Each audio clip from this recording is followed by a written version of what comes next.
Hi. ഇപ്പോൾ ലുലുവിൽ വന്നാട്ടോ. ലുലുവിൽ വന്ന് ഇവിടുന്ന് വന്ന് 2 പർച്ചേസിങ് ഉണ്ടായി. അത് കഴിഞ്ഞ് ഞങ്ങൾ വാട്ടർ മെട്രോയിൽ കയറാൻ പോകും. വാട്ടർ മെട്രോയിൽ മുന്നേ പോയിട്ടുണ്ട്, എന്നാലും ഒന്നുകൂടെ പോയിട്ടല്ലേ. അപ്പോൾ കാറ് പാർക്കിങ്ങിലുണ്ട്, പാർക്കിങ്ങിലേക്ക് നടന്നുകൊണ്ടിരിക്കുകയാണ്. അപ്പോൾ ഇന്നത്തെ വിശേഷങ്ങളൊക്കെ വാട്ടർ മെട്രോയുടെ വീഡിയോസ് ആയിരിക്കും. ഓക്കെ, ഞങ്ങൾ വാട്ടർ മെട്രോക്ക് പോകാനായിട്ട് ഒരുങ്ങിയതാണ്. പക്ഷേ ലുലു മാളിൽ നിന്ന് പുറത്തിറങ്ങിയപ്പോഴാണ് ഇന്ന് മഴ ദിവസമാണെന്ന് ഓർത്തത്. മഴ ചതിച്ചു. അപ്പൊ എന്താ വെച്ചാൽ ഞങ്ങള് വീണ്ടും വാട്ടർ മെട്രോ കയറാൻ വേണ്ടിട്ട് മറൈൻ ഡ്രൈവിലേക്ക് പോയത്. അപ്പൊ പൈതി എത്തിച്ചിട്ട് വണ്ടി തിരിച്ച് വീണ്ടും ഞങ്ങള് ലുലു മാളിലേക്ക് തന്നെ പോവാണ്. ഞാൻ കുറച്ചു നേരം മഴ ഇല്ലാണ്ട് ഇപ്പൊ നടക്കാൻ ലുലു മാളിലെ പറ്റുള്ളൂ. അപ്പൊ പാരഗണില് ഫുഡൊക്കെ കഴിക്കാം എന്നുള്ളതില് ലുലു മാളിലേക്ക് തന്നെ പോയിക്കൊണ്ടിരിക്കാം. അതെ, അപ്പൊ ഞങ്ങൾ ഇനിയിപ്പോ വീണ്ടും ലുലു മാളിലേക്ക്. അപ്പൊ ഞാൻ അവിടെ എത്തിയിട്ട് ബാക്കി വീഡിയോ ചെയ്യാം. ഓക്കെ. അപ്പൊ വീണ്ടും ലുലുവില് തിരിച്ചെത്തിരിക്കുകയാണ്. അതെ, ഞങ്ങള് വാട്ടർ മെട്രോ പറഞ്ഞല്ലോ നേരത്തെ, വാട്ടർ മെട്രോ കാണാൻ പോയതാണ്. പക്ഷെ മഴ കാരണം നമ്മള് മഴ വലിയൊരു വില്ലനായി. അതെ, ഞങ്ങളിങ്ങനെ കുറച്ച് എന്താ പറയാ, വാട്ടർ മെട്രോ നമ്മള് ലാസ്റ്റ് ഇയർ അല്ലെ ഒക്ടോബറിൽ പോയിരുന്നു. പക്ഷെ അന്ന് പോയതാണ്. പക്ഷെ അന്ന് നല്ല മഴയായിരുന്നു. ഞങ്ങള് നനഞ്ഞ് ശരിക്കും ഷൂവിന്റെ ഉള്ളിലൊക്കെ വെള്ളം കയറി ആകെ നാശകോശമായി എന്നല്ലോ. പക്ഷെ അന്ന് ഞങ്ങക്ക് ഒരു കാര്യം ഉണ്ടായിരുന്നില്ല, കായ്ക്കാട് ബിരിയാണി പോയി കഴിച്ചു അല്ലെ. നല്ല ബിരിയാണി എക്സ്പീരിയൻസ് ആയിരുന്നു. അപ്പൊ ആക്ച്വലി ഇന്നും ഞങ്ങൾ പോയിട്ട് കുറച്ച് വീഡിയോസ് ഒക്കെ എടുക്കാം എന്ന് കരുതിയാണ് പോയത്. ഞങ്ങള് ഇന്നലെ പ്ലാൻ ചെയ്ത് വെച്ചില്ല. ഇന്ന് നമുക്ക് മറൈൻ ഡ്രൈവില് വണ്ടി ഇട്ടിട്ട് അങ്ങനെ വാട്ടർ മെട്രോ പോവാം, അവിടുന്ന് കുറെ റീൽസ് എടുക്കുക, ഫോട്ടോസ് എടുക്കുക, അങ്ങനൊക്കെ പ്ലാനിങ് ആണ്. പക്ഷേ എന്താ അറിയില്ല, ഞങ്ങള് കൊച്ചിക്ക് പോകാൻ നിൽക്കുമ്പോ അന്ന് മഴയായിരിക്കും. എന്തോ ഒരു പ്രശ്നം, അന്ന് പോയപ്പോഴും മഴ, ഇപ്പൊ പോയപ്പോഴും മഴ അല്ലേ. പിന്നെ ഞങ്ങൾ ഇനി വേറെ എവിടെ ഇപ്പൊ മഴയത്ത് നമുക്ക് എവിടെയും പോകാൻ പറ്റില്ല. അപ്പൊ ഞങ്ങൾ രാവിലെ ലുലുവില് വന്നിട്ട് ഇറങ്ങി വീണ്ടും ലുലുവില് തന്നെ തിരിച്ചു പോവാം, പാരഗണിൽ പോയി ഫുഡ് കഴിക്കാന്നുള്ള പ്ലാനിങ് ആയിരുന്നു. അപ്പൊ ഉച്ചക്ക് ഉമ്മച്ചി ചോദിച്ചു, ഉച്ചക്ക് ഫുഡ് കഴിക്കാൻ ഉണ്ടാവൂലേ, വീട്ടില് ഫുഡൊക്കെ റെഡിയാക്കാന്ന്. അപ്പൊ ഞാൻ പറഞ്ഞു നോക്കട്ടെ, ചെന്നിട്ട് എങ്ങനെയാന്ന് വെച്ചാൽ പറയാന്ന്. ഇനിയിപ്പോ ചിലപ്പോ ചീത്ത കേൾക്കുമായിരിക്കും, ഉച്ചക്ക് ഫുഡ് പുറത്തുനിന്ന് കഴിച്ചെന്ന് കേട്ടാല്. ഇവിടെ ലുലുവില് വന്ന് പാരഗണിൽ നിന്ന് ഫുഡ് കഴിക്കും. നല്ല ഫുഡാണ്, നല്ല ഫുഡ്, നാടൻ ഫുഡാണ് അല്ലെ. ചോറ് കഴിക്കാൻ നല്ല ഫുഡാണ്. എല്ലാ മീൽസ് കഴിക്കാന്ന് വിചാരിച്ചു. 2 ദിവസമായിട്ട് ഫുള്ള് നോൺ വെജ് ഒക്കെ, എല്ലാ ഐറ്റംസും, നല്ല കറികളും, നല്ല ടേസ്റ്റ്. അവിടുത്തെ എല്ലാ ഫുഡും നല്ല ടേസ്റ്റാണ്. പക്ഷെ ഇക്കടുത്തെ ചോറ് ഭയങ്കര ഇഷ്ടമാണ്. അപ്പൊ ഇന്ന് നോർമൽ ഊണൊക്കെ കഴിച്ച് ഇന്ന് ലുലുവില് തന്നെ, ശരിക്കും ഇന്നൊരു ദിവസം ലുലു തന്നെ. പിന്നെ ഇത് കഴിഞ്ഞാൽ ഞങ്ങള് വീട്ടിൽ പോയിട്ട് പറ്റിയാലൊന്ന് ഒരു എന്താ പറയാ, മറൈൻ ഡ്രൈവിന്റെ തന്നെ ഒരു മിനി കണ്ടെയ്നർ റോഡ് ചാക്യാത്തില് ഒരു എന്താ പറയാ നല്ലൊരു സ്ഥലമാണ്. ശരിക്കും മലപ്പുറത്ത് കർമ്മ റോഡ് ഞാൻ മിക്കവാറും ഞങ്ങൾ പോകുന്ന ഒരു സ്പോട്ടാണ്. എല്ലാവർക്കും വീഡിയോ കൂടി അറിയായിരിക്കും. കർമ്മ റോഡ് എന്ന് പറഞ്ഞാൽ നമ്മൾ മലപ്പുറം ജില്ലയിലെ പൊന്നാനിയിലാണ്. പൊന്നാനി അറിയാത്തവരുണ്ടാവില്ല. അതിലെ പൊന്നാനി കർമ്മ റോട്ടിക്ക് വരണമെങ്കിൽ കോടതിയുടെ അവിടുന്ന് റോഡുണ്ട് ശരിക്കും വരണമെങ്കിൽ. അല്ലെങ്കിൽ തിരൂരിൽ നിന്ന് വരിക വെച്ചെങ്കിൽ പാലം കഴിഞ്ഞിട്ട് ഒരു കിൽക്കോട്ടച്ചാറുണ്ട്. കിൽക്കോട്ടച്ചാറിന്ന് റേറ്റ് എടുത്തു കഴിഞ്ഞാലും കർമ്മ റോഡ് വഴിയാണ് വണ്ടി പോവാം. എന്നുവെച്ചാൽ കർമ്മ റോഡ് തന്നെ ഒരുപാട് ആൾക്കാർ ഈവനിങ്ങിൽ വരുന്ന ഒരു നല്ലൊരു സ്പോട്ടാണ്. നല്ല സ്പോട്ടാണ്, പക്ഷെ ഭയങ്കര ക്രൗഡാണ്. എന്നാലും അടിപൊളിയാ. പക്ഷെ എനിക്ക് എറണാകുളത്ത് ഇതുപോലെ തന്നെ സ്പോട്ട് തന്നെ, കായലിന്റെ അരികത്ത് തന്നെ. കൊച്ചിന് പൊന്നാനി താരതമ്യം ചെയ്യുമ്പോൾ രണ്ടും വെള്ളം ഗുഡാണ്. പക്ഷെ എന്താ വെച്ചാൽ അവിടുത്തെ അത്രയും ക്രൗഡ് ഇവിടെ ഇല്ല. പിന്നെ കുറച്ച് ബിൽഡിങ്ങുകളും കാര്യങ്ങളും, വലിയ വലിയ ഫ്ലാറ്റുകളും ഒക്കെ, ആ ടൗണിൻ്റെതായ ഒരു ഡിഫറൻസ് ഇവിടെ ഉണ്ട്. പക്ഷെ എന്നാലും രണ്ടും എനിക്ക് ഒരേപോലത്തെ വൈബ് കിട്ടുന്ന ഒരു പ്ലേസ് ആണ്. എൻ്റെ one of my favourite place ആണ്. ഞങ്ങൾ ഇടയ്ക്ക് പോകാറുണ്ട്. നൈസായിട്ട് 1-2 പ്രാവശ്യം പോയിട്ടുള്ളൂ.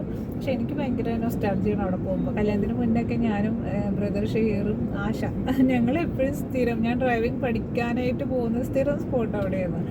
സോ ഈവനിങ് പറ്റിയാലൊന്ന് അങ്ങോട്ട് ഇറങ്ങണമെന്ന് വിചാരിച്ചു. ഈ കൊച്ചും പൊന്നാനും ഒരേപോലത്തെ സ്ഥലമാണ്. എന്താ വെച്ചാല് രണ്ടും കടലും കായലും ഒക്കെ ഒരുപാടുള്ള സ്ഥലം. രണ്ടും പൊന്നാനെ പറ്റി പറയുമ്പോൾ ഒരുപാട് ടൂറിസ്റ്റ് സാധ്യതകളുള്ള ഒരു സ്ഥലമാണ്. ശരിയാണ്. അപ്പൊ അവിടെ എന്താ വെച്ചാല് ഇപ്പൊ തൂക്കുപാലം ഉണ്ട്. തൂക്കുപാലം ഇപ്പൊ ലൈറ്റൊക്കെ ഇട്ടിട്ട് ഞങ്ങൾ കണ്ടില്ല. 27-ാം തീയതി ഓണാവുന്ന പറഞ്ഞത്. അത് ട്രെയിൻ അടിച്ചില്ല പക്ഷെ അന്ന് ലൈറ്റ് ഓൺ ആക്കിയില്ല. അപ്പൊ ഒരു നല്ല സ്ഥലമാണ്. അപ്പൊ ഒരുപാട് പൊന്നാനി പറഞ്ഞ കായലും പുഴകളും മറ്റേ കടലൊക്കെ ഉള്ളതും ടൂറിസ്റ്റ് മേഖല, ടൂറിസ്റ്റിന് ഒരുപാട് വളർച്ചകൾ അല്ലെ കൊണ്ടുവരാൻ പറ്റിയൊരു സ്ഥലമാണ് പൊന്നാനി. അപ്പൊ ഇപ്പൊ ഈ കർമ്മ റോഡായാലും ആദ്യം റോഡൊന്നും ഉണ്ടായിരുന്നില്ല. അതിന് റോഡ് വന്ന് ഇപ്പൊ ഒരുപാട് ആൾക്കാർ അവിടെ വരുന്നുണ്ട്. അതേപോലെ അത് സംബന്ധിച്ച് ജീവിക്കുന്ന ഒരുപാട് ആൾക്കാർ രക്ഷപ്പെട്ടിട്ടുണ്ട്. ഇതിന് വളർച്ചയിലേക്കാണ് പോകും. നല്ല രീതിയിൽ ഇനിയും ഒരുപാട് പ്രൊജക്ടുകൾ വരിക നല്ല രീതിയിൽ തന്നെ അല്ലെ പൊന്നാനി വികസിക്കും. പൊന്നാനി മാത്രമല്ല കേരളത്തിലെ എല്ലാ ടൂറിസ്റ്റ് മേഖലയും വികസിക്കണം എന്ന് നമ്മൾ ആഗ്രഹമല്ല. ഞങ്ങൾ കേരളത്തിലെ ഒട്ടുമിക്ക സ്ഥലത്തും പോയുള്ള ആൾക്കാർ പുറത്തും പോയുള്ളതാണ്. കുറച്ചുകൂടി നമ്മളെ കേരളത്തിലെ നല്ല നല്ല സ്ഥലങ്ങൾ ഉള്ളത്. പക്ഷെ നമ്മൾ പുറത്ത് പോകാന്ന് മാത്രം. ഞങ്ങൾക്ക് ഇപ്പൊ എന്തോരം സ്ഥലങ്ങൾ ഇനി എക്സ്പ്ലോർ ചെയ്യാൻ കഴിയും. എറണാകുളത്ത് തന്നെ എന്തോരം സ്പോട്ടുകൾ ഇങ്ങനെ ഹിഡൻ സ്പോട്ട്സ് ഉണ്ട്. ശരിക്കും നമ്മൾ എത്ര ചിന്തിച്ചാൽ മതി. കേരളത്തിൽ എത്ര സ്ഥലങ്ങൾ നിങ്ങൾ കണ്ടിട്ടില്ല? നമ്മൾ കണ്ടില്ലേ? ഇല്ല, നമ്മൾ ഫുള്ളായിട്ട് കണ്ടിട്ടില്ല. കേരളത്തിൽ എടുത്ത് പറയാൻ പറ്റുന്ന നല്ല നല്ല സ്പോട്ടുകൾ ഇപ്പൊ മാമലക്കണ്ടത്തെ പറ്റിയെന്ന് പറഞ്ഞു. എങ്ങനെയാണ് മാമലക്കണ്ടം നമുക്ക് പോകേണ്ട എന്താ പറയാ പോയി കാണേണ്ട ഒരു സ്ഥലമാണ്. ഞാൻ ആക്ച്വലി ഒരു പ്രാവശ്യം പോയിട്ടുണ്ട്. ഒരു ക്യാമ്പ് ബേസ് ചെയ്ത് പോയതാണ്. എന്താ പറയാ അവിടെ ഒരു സ്കൂൾ ഉണ്ട്. എല്ലാവരും ഈ റീൽസ് ഒക്കെ കാണുന്ന വൈറൽ വീഡിയോസ് കാണുന്നുണ്ടല്ലോ. നിങ്ങൾ ഇൻസ്റ്റാഗ്രാമിൽ റീൽസ് കാണും, ഫോട്ടോസ് കാണും, എല്ലാവരും സ്റ്റാറ്റസ് ഇടുന്ന സ്ഥലമാണ് മാമലക്കണ്ട സ്കൂളിന്റെ ഗേറ്റ്. ഒരു സ്കൂൾ എന്ന് വെച്ചാൽ സ്വന്തമായിട്ട് സ്കൂളിൽ ഒരു വാട്ടർഫോൾ ഉള്ള ഒരു സ്കൂൾ എന്നാണ് അറിയപ്പെടുന്നത്. അതിന്റെ ബാക്കില് വാട്ടർഫോൾ ആണ്. അപ്പോൾ എന്താ പറയാ അത് റെയിനി സീസണിൽ പോയാലും നമുക്ക് ആ ഒരു വെള്ളച്ചാട്ടം, മനോഹരമായ വെള്ളച്ചാട്ടം കാണാൻ പറ്റുള്ളൂ. ഞാൻ പോയ സമയത്ത് ആക്ച്വലി ഒരു ഡ്രൈ എന്താ പറയാ ഒരു സമ്മർ സീസൺ ആയിരുന്നു. അപ്പോൾ ഭയങ്കര ഉണങ്ങി കരിഞ്ഞ് കിടക്കുകയായിരുന്നു. അപ്പൊ ഞാൻ എപ്പോഴും പറയും ഈസുനോട് നമുക്ക് ഇനി മാമലക്കൻ്റെ ഒരു ദിവസം പോകണം പറയലുണ്ട്. പക്ഷെ പോവാൻ പറ്റിയിട്ടില്ല. ആക്ച്വലി എറണാകുളം ഞാൻ വീട്ടിൽ വരുമ്പോ ആകെ 1-2 ദിവസമാണ് കൂടുതൽ നിൽക്കാറുള്ളൂ. ഉമ്മച്ചക്ക് കൂടുതൽ നേരെ പുറത്ത് പോകാനും വരുമ്പോ ആകെ എപ്പോഴേലും വരിക 2 ദിവസം. എന്നിട്ട് നീ മിക്കവാറും പുറത്തായിരിക്കും. അതുകൊണ്ട് ഞാൻ പറയുന്നത് ഫുഡ് കഴിക്കാൻ വീട്ടിലുണ്ടായില്ല. ഇന്നലെ കല്യാണമായിരുന്നു. ഇനിയിപ്പോ നാളെ മോർണിംഗ് തിരിച്ചു പോകണം. പക്ഷെ എന്നാലും നമ്മൾ പറ്റുന്ന അത്രയും ഇതുപോലെ പറ്റുമ്പോ ഫ്രീ ആകുമ്പോഴേ നമുക്ക് ഇങ്ങനെ വ്ളോഗ് ചെയ്യാനും വീഡിയോസ് എടുക്കാനൊക്കെ സമയം കിട്ടുള്ളൂ. അപ്പൊ അത് ഞങ്ങൾ പറ്റുന്ന ടൈം മാക്സിമം എന്താ പറയാ യൂട്ടിലൈസ് ചെയ്യാൻ നോക്കുന്നുണ്ട്. ഇപ്പൊ നിങ്ങളൊക്കെ ടൂറ് പോണ ആൾക്കാരൊക്കെ വെച്ചാൽ വീഡിയോസ് ഇടണം, ഇൻസ്റ്റാഗ്രാമിലൊക്കെ പോസ്റ്റ് ചെയ്യണം, എഫിയിലായാലും അത് മറ്റുള്ളവർ കണ്ടിട്ട് ആ സ്ഥലങ്ങൾ നമ്മൾ ഒരുപാട് പല ആൾക്കാരുടെ വീഡിയോസും കണ്ടിട്ട് പോകാറുണ്ട്. ഇപ്പൊ നമ്മൾ തന്നെ വയനാട് പോണ ഒരുപാട് ആൾക്കാരുണ്ട്. പക്ഷെ വയനാട് ഫുള്ള് സ്ഥലങ്ങൾ ആരും കണ്ടിട്ടുണ്ടാവില്ല. ഞാനും കണ്ടില്ല, ഇവരും കണ്ടിട്ടില്ല. എന്താ വെച്ചാല് വയനാട് ഒരുപാട് നല്ല സ്ഥലങ്ങളുണ്ട്. പക്ഷെ ഞങ്ങൾ യാത്ര എന്നാൽ കാണാത്ത സ്ഥലങ്ങൾ തേടിയിട്ടില്ലേ. വയനാട് എന്ന് പറഞ്ഞാൽ എല്ലാവർക്കും ഇപ്പൊ ഞാനൊക്കെ എറണാകുളത്ത്, കോട്ടയം, കൊല്ലമുള്ള ആൾക്കാരോടൊക്കെ ചോദിക്കുമ്പോൾ അവർക്കൊക്കെ ഇഷ്ടപ്പെടുന്ന സ്ഥലമാണ് വയനാട്. ഇപ്പൊ വയനാട് ഒരു വല്ലാത്തൊരു വിപത്ത് ഉണ്ടായി. പക്ഷെ എന്നാലും ടൂറിസ്റ്റ് മേഖലനെ അവിടെ ഒന്നും ഒരു യാതൊരു പ്രശ്നവും എന്താ വെച്ചാല്. പക്ഷെ ടൂറിസ്റ്റുകൾ വരുന്നത് കുറവാ തോന്നുന്നല്ലേ? ഇപ്പൊ കുറവാണ്. പക്ഷെ എന്നാലും പക്ഷെ നിങ്ങൾ വയനാട് കാണാൻ ആഗ്രഹിക്കുന്ന ആൾക്കാരാച്ചാൽ വയനാട് പോകണം കേട്ടോ. അവിടെ ടൂറിസ്റ്റ് മേഖലയായിട്ട് ബന്ധപ്പെട്ട ഒരു പ്രശ്നങ്ങളും ഇല്ല. ഒരു വേറെ സ്ഥലത്താണ് ആ പ്രശ്നം ഉണ്ടായത് അല്ലേ? അതെ, ഇപ്പോഴും പോകുന്നുണ്ട്. അതുമായിട്ട് ജീവിക്കുന്ന കുറെ പേരുണ്ട് വയനാട്. ഹോട്ടലുകളായാലും ചെറിയ ചെറിയ ചായക്കടകളായാലും ഒരുപാട് ആൾക്കാർ അതായിട്ട് ജീവിക്കുന്നു. ഇപ്പൊ കുറച്ച് റീസെന്റ് പറയുന്നുണ്ട് നമുക്കൊന്ന് വയനാട് വരെ പോകണം. അതിലേക്ക് വയനാടിന് എന്താ വെച്ചാൽ വയനാട് ചുരം കയറിയിട്ട് അതിന്റെ ഒരു 6ാം വളവ് അവിടെ നിന്നിട്ട് ചായ കുടിക്കണ ഒരു വല്ലാത്തൊരു അനുഭവം. അത് ശരിക്കും അത് അനുഭവിച്ചാലേ അതിനെ പറ്റി അറിയുള്ളൂ. എന്ന് വെച്ചാൽ ആ തണുപ്പത്ത് നിന്ന് ചായ കുടിക്കുക. അപ്പൊ നമ്മളിൽ ചായ ഇവിടെ നിന്ന് കുടിച്ചാൽ അതല്ല, ആ തണുപ്പത്ത് ചായ കുടിക്കുമ്പോൾ പ്രത്യേക. അതുപോലെ തന്നെ മൂന്നാർ കേട്ടോ. മൂന്നാർ ആക്ച്വലി ഞാൻ കല്യാണത്തിന് മുൻപ് മൂന്നാർ ഇങ്ങനെ നമുക്ക് മനസ്സുകൊണ്ട് മൂന്നാറിലേക്ക് പോകണം തോന്നിയ അപ്പൊ ഞാനും ബ്രദറൊക്കെ ഇങ്ങനെ ഇടക്കിടക്ക് പോകുന്ന ഒരു സ്പോട്ട്. മൂന്നാർ വേറൊരു വൈബ്. എന്താ വെച്ചാൽ ആ 2 തേയിലത്തോട്ടത്തിന്റെ ഉള്ളിൽ കൂടെ ഉള്ള യാത്ര ഭയങ്കര. ഒന്നാമത് യാത്രകള് മനസ്സിനെ എപ്പോഴും കുളിരുതാ. എന്ന് വെച്ചാൽ നമ്മൾ ഒരുപാട് ടെൻഷനിലായിട്ടിരിക്കും. ഒരു മനുഷ്യന്റെ ഒരു ടെൻഷൻ ചിലപ്പോൾ ഒരിക്കലും മാറില്ല. അത് വേറെ എന്തെങ്കിലുമൊക്കെ പ്രശ്നം കൊണ്ടായിരിക്കാം. ആ ടൈമിൽ നമ്മൾ ഒരു ദിവസമോ അല്ലെങ്കിൽ ഒരു 2 ദിവസം മാറ്റി വെച്ചിട്ട് വേണ്ട ഒരു 2-3 മണിക്കൂർ മാറ്റി വെച്ചിട്ട് എവിടെയെങ്കിലൊക്കെ ഒന്ന് പോവാ അല്ലേ? മനസ്സിനൊക്കെ ഒരു റിഫ്രഷ്മെന്റിന് വേണ്ടിയിട്ടാണ്. ആക്ച്വലി ഞാൻ കല്യാണത്തിന് മുന്നേക്ക് അങ്ങനെ ടെൻഷൻ സ്ട്രെസ് ഒക്കെ വരുമ്പോൾ ഇങ്ങനെ ഇടയ്ക്കിടയ്ക്ക് പോകാറുണ്ട്. പക്ഷെ കല്യാണം കഴിഞ്ഞപ്പോഴും ഈ പറഞ്ഞ പോലെ എന്നെ പോലെ എന്താ പറയാ ഒരേ വൈബുള്ളവരായത് കൊണ്ടിട്ട് ഞങ്ങൾക്ക് മിക്കവാറും ആൾക്കാർ എന്റെ മിക്കവാറും ആൾക്കാരൊക്കെ യാത്രകളെ പ്രണയിക്കുന്ന ആൾക്കാരാണ്. അതെ, യാത്രയെ പ്രണയിക്കുന്നവരാണ് ഞങ്ങളും. ഒരുപാട് സ്ഥലങ്ങളിൽ പോകാനുണ്ട്, ഒരുപാട് ഡ്രീംസ് ഉണ്ട്. പക്ഷെ എല്ലാം ചിലപ്പോൾ സാധിക്കണം എന്നില്ല.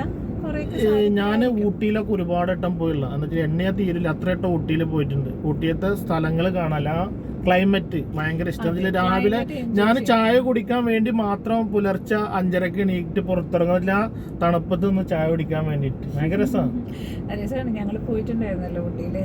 പക്ഷെ ഇനിയിപ്പോ ഒന്ന് ബ്രദർ ഇങ്ങനെ ഊട്ടി പോണെന്ന് ഇങ്ങനെ പറയണ്ട. ഇപ്പൊ നല്ല ക്ലൈമറ്റ് ആണെന്നാണ് കേൾക്കുന്നത്. പിന്നെ നമുക്ക് എല്ലാത്തിനും സമയം വേണം, സാഹചര്യങ്ങളും നോക്കണം. അപ്പൊ പറഞ്ഞു വന്നെന്താ വെച്ചാല് ഞങ്ങള് ഇന്നത്തെ ഇത് ഇവിടെ ആയിരുന്നു fort Kochi. Marine drive, Mattancherry. അപ്പൊ ഇന്നത്തെ ഭയങ്കര വില്ലനായിട്ട് മഴ വന്നതിൽ മഴ ഉണ്ടെങ്കിൽ ഒന്നും നടക്കൂല. എന്നുവെച്ചാൽ ഒരു ഫോട്ടോസോ ഒന്നാമത് ഞങ്ങളൊപ്പം ക്യാമറമാൻ ഇല്ല, ഞങ്ങൾ തന്നെ അങ്ങോട്ട് വീഡിയോ എടുക്കല, അല്ലെങ്കിൽ ഒപ്പം ആരെങ്കിലും ഉണ്ടെങ്കിൽ വീഡിയോ എടുപ്പിക്കും. പിന്നെ മട്ടാഞ്ചേരി ഫോർട്ട് കൊച്ചി എന്നുള്ള സ്ഥലത്തിന് ഏത് സ്ഥലത്തുനിന്ന് ഫോട്ടോ എടുത്ത ഭയങ്കര ഒരുപാട് ഫേമസ് ഫിലിംസ്, ബിഗ് ബി, അങ്ങനെ എന്റെ ഏറ്റവും വലിയ ആഗ്രഹമാണ് മമ്മൂക്ക നടന്നിട്ട് വരുന്ന ഒരു സീനുണ്ട് ആ സ്റ്റെപ്പുമ്പോ കൂടെ ബിഗ് ബി തോക്ക് പിടിച്ചിട്ട് അതേനൊരു വീഡിയോ എടുക്കണോ വെച്ചിട്ട് നമ്മള് ഫോട്ടോഷൂട്ടിന് വന്ന് കല്യാണത്തിന്റെ മുന്നേ ഫോട്ടോഷൂട്ടിന് വന്നപ്പോ എടുക്കാം. അന്നും മഴയായിരുന്നു. അന്നും മഴയായിരുന്നു. ഞാൻ പറഞ്ഞ ഫോർട്ടുച്ചിയിലും മട്ടാഞ്ചേരി എന്ന് വരുന്ന ഒന്നൊക്കെ മഴയാണ്. അന്ന് ഞങ്ങള് ഫോട്ടോഷൂട്ട് കഴിഞ്ഞ് വേഗം ഇടുന്ന സ്ഥലം വിട്ട് അത് കഴിഞ്ഞ് നമ്മുടെ ഇപ്പത്തെ ഫോട്ടോഷൂട്ട് ഉണ്ടായിരുന്നല്ലേ അങ്ങനെ സമയം ഉണ്ടായിരുന്നില്ല. അവർക്ക് പെട്ടെന്ന് പോകണം. അവര് ഞങ്ങളെ വണ്ടിയിലായിരുന്നു. ഞങ്ങൾ അന്ന് പോയാലൊന്നും പറ്റിയില്ല. അന്ന് മഴ ഉണ്ടായിരുന്നില്ല കേട്ടോ. ഇല്ല. പിന്നെ അതിന് മുൻപാണ് കഴിഞ്ഞ ഒക്ടോബറിൽ വരുമ്പോ ഇതുപോലെ നല്ല മഴയായിരുന്നു. ഇപ്പൊ ഇന്നും അങ്ങനെ തന്നെ, എന്താ അറിയില്ല. എന്റെ പഠനകാലത്തൊക്കെ ഈ ഫോർട്ട് കൊച്ചി, മട്ടാഞ്ചേരി എന്നൊക്കെ പറയുമ്പോൾ കാണണം ഒരുപാട് ആഗ്രഹം ഉണ്ടായ സ്ഥലങ്ങളാണ്. അതേപോലെ മറൈൻ ഡ്രൈവ് എന്ന് വെച്ചാൽ ഞങ്ങൾ പ്ലാൻ ചെയ്യും മറൈൻ ഡ്രൈവിൽ പോകണം, കവിത സരികല തിയേറ്ററിൽ നിന്ന് പടം കാണണം എന്ന് വെച്ചാൽ അന്ന് എറണാകുളത്ത് നല്ല ടാക്കീസ് നമ്മളവിടെ ഉണ്ട്. പക്ഷെ എന്നാലും എറണാകുളത്ത് പേരെടുത്ത ടാക്കീസുകളൊന്നായിരുന്നു. അതേപോലെ തന്നെ ഈ പുലിവാൽ കല്യാണം, CID മൂസൊക്കെ ഇറങ്ങിയപ്പോൾ ഒന്നുകൂടി മറൈൻ ഡ്രൈവ് ഫേമസ് ആയി. അവിടുത്തെ ആ പാലം വന്നപ്പോൾ ഭയങ്കര വൈബ്. ഓരോരുത്തർ ഫോട്ടോ എടുത്തിട്ട് ഇങ്ങനെ, അന്ന് ഫോണ് ഇതൊന്നും ഇല്ല. അപ്പൊ ഫോട്ടോ ഉണ്ടാവും ഓരോരുത്തർ. ഞങ്ങൾ ഫോട്ടോ എടുത്ത അപ്പോൾ കാണണം എന്ന് ഭയങ്കര ആഗ്രഹമുള്ള സ്ഥലം എന്ത് മറൈൻ ഡ്രൈവ്. ഇപ്പോഴും മറൈൻ ഡ്രൈവിൽ എന്നിട്ട് ഫോട്ടോ എടുത്താലും മറൈൻ ഡ്രൈവ് നല്ല വൈബാണ്, നല്ല രസമാണ്. ഈവനിങ് ഇതൊക്കെ സ്പെൻഡ് ചെയ്യാൻ പറ്റിയ നല്ലൊരു സ്പോട്ടാണ്. അതിന്റെ പഴമയൊന്നും പോയിട്ടില്ല, ഇപ്പോഴും ഫ്രഷ് ആയിട്ട് തന്നെ. കൊച്ചല്ല ഒരുപാട് മാറ്റങ്ങൾ വന്നിട്ടുണ്ട്. എന്ന് പറഞ്ഞ പോലെ തന്നെയാണ് നമുക്ക് ഇപ്പൊ എറണാകുളത്ത് നീസുവിന് കാണിക്കാനുള്ളത്.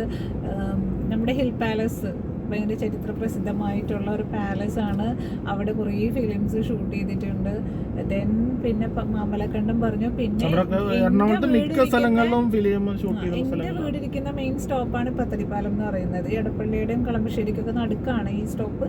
സോ അവിടെ ഒരു ചരിത്ര പ്രസിദ്ധമായ കേരള ഹിസ്റ്റോറിക്കൽ മ്യൂസിയം ഉണ്ട്. നമ്മൾ പഠിച്ച ഹിസ്റ്ററിയിൽ പഠിച്ച പല രാജാക്കന്മാരും പല ആൾക്കാരുടെയും എന്താ പറയുക ചരിത്ര പ്രസിദ്ധമായ കഥകളും എന്താ പറയുക അവരുടെ കുറേ മോണുമെന്റ്സും കുറേ ഉണ്ട്. പിന്നെ ആർട്സ് ഗാലറി, ഡോൾ മ്യൂസിയം, അങ്ങനെ പലതും ഉണ്ട്. അതൊക്കെ ശരിക്കും പറഞ്ഞാൽ ഇന്നത്തെ പിള്ളേർക്ക് ആർക്കും അറിയില്ല. ഞാനൊക്കെ പഠിക്കുന്ന സമയത്ത് പോയിട്ടുണ്ട്. പക്ഷെ അത് കണ്ടിരിക്കേണ്ട ഒരു എന്താ പറയാ ഒരു മ്യൂസിയം തന്നെയാണ്. ഞാൻ ഈ സുന ഒരു ദിവസം അങ്ങോട്ട് കൊണ്ടുപോകണമെന്ന് വിചാരിക്കുന്നുണ്ട്. അങ്ങനെ കുറെ ടൂർ പ്ലാൻ ചെയ്യുമ്പോൾ ആദ്യം എന്താ പ്ലാൻ ചെയ്യാം? ഊട്ടി, മൈസൂർ അല്ലെങ്കിൽ വയനാട്. ഇവിടൊക്കെ നല്ല സ്ഥലങ്ങളാണ്. പക്ഷെ നമ്മളെ പഞ്ചായത്തിൽ തന്നെ ഒരുപാട് നല്ല സ്ഥലങ്ങളുണ്ടാവും. ഒരു 2 മണിക്കൂറോ 3 മണിക്കൂറോ ആയിട്ട് പോയി വരാൻ. ഇവിടെ ഞങ്ങൾക്കൊക്കെ മുറ്റത്തെ മുല്ലയ്ക്ക് മണില്ല എന്ന് പറഞ്ഞ പോലെ എന്റെ പഞ്ചായത്ത് നല്ല മാറഞ്ചേരി ഗ്രാമപഞ്ചായത്താണ്. അവിടെ ഒരുപാട് നല്ല സ്ഥലങ്ങളുണ്ട്. ഒരുപാട് ആളം പാലം, അതേപോലെ മാരാമുറ്റത്തൊക്കെ ഒരുപാട് സ്ഥലങ്ങൾ കാണാനുണ്ട്. അതിലൊരു ഫേമസ് ആയിട്ടുള്ള സ്ഥലമാണ് ഈ കർമ്മ റോഡ്. നല്ല സ്ഥലമാണ്. അവിടെ ഒരുപാട് ബോട്ട് സർവീസ് ഉണ്ട് കേട്ടോ. കർമ്മ റോഡിനെ പറ്റി പറയാച്ചാല് ബോട്ട് സർവീസ് ഉണ്ട്. ഈ 3 മണിക്ക് സ്റ്റാർട്ടിങ് ബോട്ട് സർവീസ് ഉണ്ട്. പിന്നെ ഹൗസ് ബോട്ട് ഉണ്ട്. അവർ ബുക്ക് ചെയ്ത് കഴിഞ്ഞാൽ അതേപോലെ ഒരു ഫംഗ്ഷനൊക്കെ ഒക്കെ അവർ ബുക്കിംഗ് എടുക്കുന്നുണ്ട്. നോമ്പ് ടൈമിലൊക്കെ ബുക്കിംഗ് ഉണ്ട്. അവരെ നോമ്പ് തുറ, അതേപോലെ നമ്മൾ മീറ്റിംഗ് ഇതാക്കാനൊക്കെ വേണ്ടിയിട്ട് അവിടെ ഫേമസ് ആയിട്ടല്ലേ സവാരി. നമ്മളെ കാതർമോന്റെ സവാരി ബോട്ട് ഉണ്ട് അവിടെ. അതാണ് ഫേമസ് ആയി നിൽക്കുന്നത്. നമ്മൾ പോയിട്ടുണ്ടെങ്കിൽ കാതർമോന്റെ സവാരി ബോട്ടിലാണ് മെയിനായിട്ട് യാത്ര ചെയ്യുന്നത്. സത്യത്തില് നമുക്ക് നമ്മുടെ നാട്ടിൽ തന്നെ നമ്മുടെ ചുറ്റുപാടും തന്നെ എക്സ്പ്ലോർ ചെയ്യാൻ ഒരുപാട് സ്പോട്ടുകൾ ഉണ്ട്. പക്ഷെ നമ്മൾ ചിലപ്പോൾ ദൂരേക്ക് പോകും. നമ്മുടെ സ്ഥലത്തിന് അത്ര ഇമ്പോർട്ടൻസ് കൊടുക്കാതെ നമ്മൾ പുറത്തേക്കാണ് പോകുന്നത്. പക്ഷെ എല്ലാം കാണണം കേട്ടോ.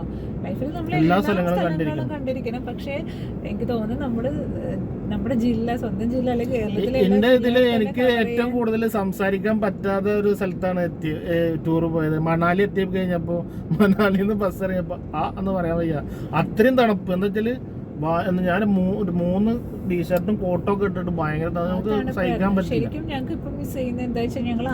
ആ ടൈമിലൊന്നും ഒരുപാട് വീഡിയോ ഒന്നും എടുത്തത്, വീഡിയോ എടുക്കാൻ ഒരുമിച്ച് ആളുണ്ടായില്ല. അതേപോലെ ആള് ഉണ്ടായിരുന്നു. പക്ഷെ നമുക്ക് അതെന്താ അറിയില്ല, അന്നൊന്നും നമുക്ക് ഇത്രയും എടുക്കണം അങ്ങനത്തെ ഒരു കുറച്ചൊക്കെ എടുത്ത. പക്ഷെ കുറെയൊക്കെ മിസ്സായി പോയി. റീൽസ് ഒക്കെ പറ്റിയെന്ന പോലെ എടുത്തോളാം. ഇനി ഡൽഹിയിലൊന്ന് പോകണം. അന്ന് ഡൽഹിയിൽ പോയിട്ട് ഡൽഹിയിലൊന്ന് കറങ്ങാനുണ്ട് അല്ലേ, ഒന്നുകൂടും പോകണം.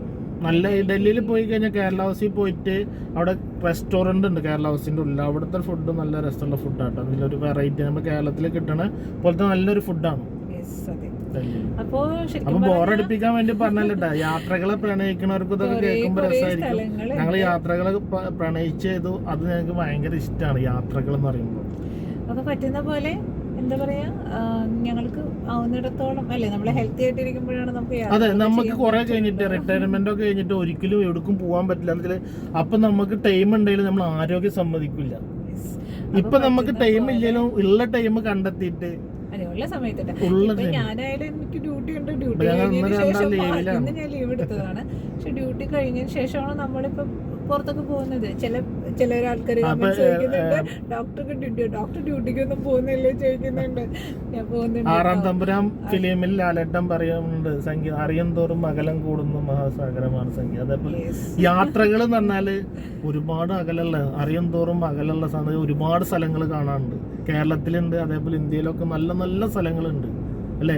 അപ്പൊ നിങ്ങൾ യാത്ര ചെയ്യുക. യാത്ര മനസ്സിന് നല്ലൊരു കുളിർമ നൽകും. ഒരുപാട് അസുഖങ്ങൾ മാറിക്കിട്ടും, മനപ്രയാസങ്ങൾ മാറിക്കിട്ടും. അപ്പൊ ഞങ്ങള് വീണ്ടും നല്ല വീഡിയോ ആയിട്ട് വരാം അല്ലേ. അപ്പൊ സബ്സ്ക്രൈബ് ചെയ്യാൻ മറക്കരുത് കേട്ടാ. ബൈ.